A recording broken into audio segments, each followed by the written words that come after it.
अगर आप रात को कभी ट्रेन से सफर कर रहे हो और ट्रेन ऐसे स्टेशन पर जाकर रुक जाए जिसका नाम आपने कभी सुना ना हो ना देखा हो, तो सावधान हो जाइए, क्योंकि कुछ स्टेशन इंसानों के लिए नहीं बने होते, वो आत्माओं के लिए भी होते हैं। आज मैं आपको ऐसे ही स्टेशन की कहानी सुनाने जा रहा हूँ। जो भी उस स्टेशन पे गया वो या तो पागल हो गया या कभी लौट कर नहीं आ पाया। तो आइए शुरू करते हैं हमारी आज की ये कहानी। लेकिन ये कहानी शुरू करने से पहले हमारे चैनल को सब्सक्राइब जरूर कर लीजिएगा, क्योंकि हम आपके लिए ऐसे ही कहानी लाते रहते हैं। ये कहानी है विशाल की। विशाल, जिसे हाल ही में ही गर्मियों की छुट्टियां मिली थी, तो वो दिल्ली से उत्तराखंड जाना चाह रहा था। तो उसने टिकट बुक कराई मध्य रात्रि एक्सप्रेस की, जिस गाड़ी का नंबर था 307। इस गाड़ी का नाम उसने कभी सुना नहीं था, लेकिन वो जल्दी में था तो उसने इसी गाड़ी में टिकट बुक करा ली। विशाल ने घर से निकलने से पहले अपना सामान पैक किया।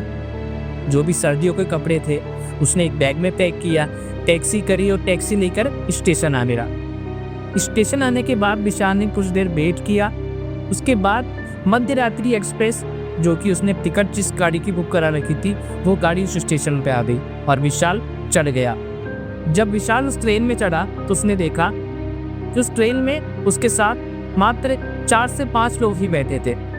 उसने उनकी तरफ ध्यान ना देते हुए ट्रेन के स्टार्ट होते ही अपना फोन चलाना शुरू कर दिया। और फोन चलाते चलाते उसे नींद कब लग गई उसको खुद को पता नहीं चला। रात के करीब 1 ही बजे थे कि विशाल की नींद खुल गई।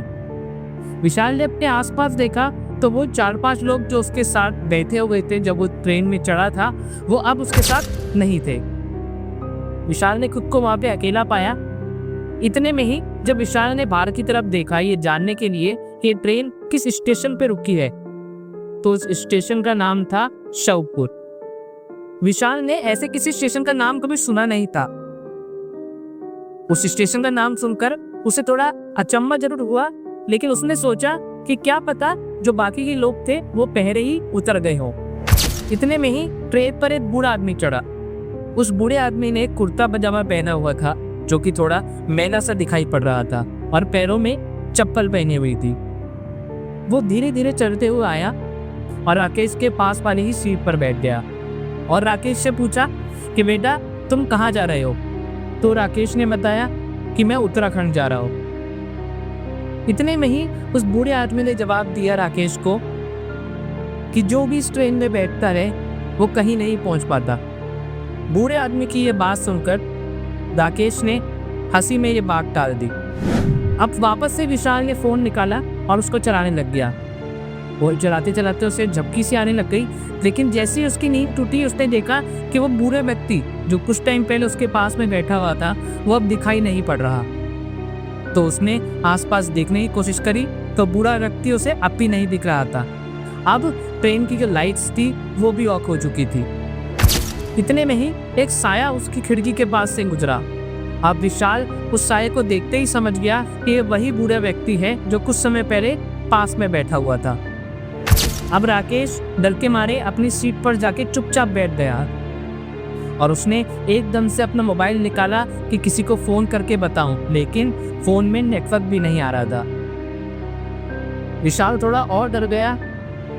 इतने में ही वो ट्रेन वापस चलना शुरू हो गई, लेकिन रास्ते में जो भी स्टेशन आ रहे थे वहां पे सिर्फ एक ही चीज लिखी हुई थी, मृत्यु मृत्यु मृत्यु। यह देख के राकेश और डर गया। इतने में रात के करीबन 2 बजे होंगे कि ट्रेन एक जगह रुकी और वहां पे अनाउंसमेंट हुई कि आज का आखिरी स्टेशन शवपुरा, कृपया करके यहाँ पर उतरे। तो राकेश ने बाहर आके जैसे ही देखा तो ये वही स्टेशन था जहाँ पर कुछ देर पहले ट्रेन रुकी हुई थी। राकेश डर के मारे भागता हुआ उस ट्रेन से निकला तो उसने देखा वहां पर बहुत से लोग थे जिनका चेहरा साफ नहीं दिखाई पड़ रहा था, जैसे कि वो भी आत्माहीन हो। वह भागते भागते दरवाजे के पास गया तो उसे वापस से वही लाल आंख वाला बूढ़ा आदमी वहीं पर दिख गया। अब राकेश बस चिल्ला रहा था कि कोई है, मेरी मदद करो, मेरी मदद करो, लेकिन कोई उसकी मदद को नहीं आ पाया। अगली सुबह एक खबर आई कि मध्य रात्रि एक्सप्रेस में एक लड़का मृत पाया गया, जबकि ट्रेन पूरी खाली गई थी, सिर्फ उस लड़के के अलावा कोई भी नहीं था वहाँ पे, और ट्रेन किसी स्टेशन पे भी नहीं रुकी थी। दोस्तों, कुछ ट्रेन ऐसी होती है जो समय से नहीं, आत्माओं के आदेश से ही चलती है। अगर किसी स्टेशन का नाम आपको शवपूर्ण मिले तो वहीं से वापस लौट जाइए, वरना आपकी यात्रा कभी खत्म नहीं होगी। ऐसे ही कहानियों के लिए हमारे चैनल पे बने रहे। जय हिंद।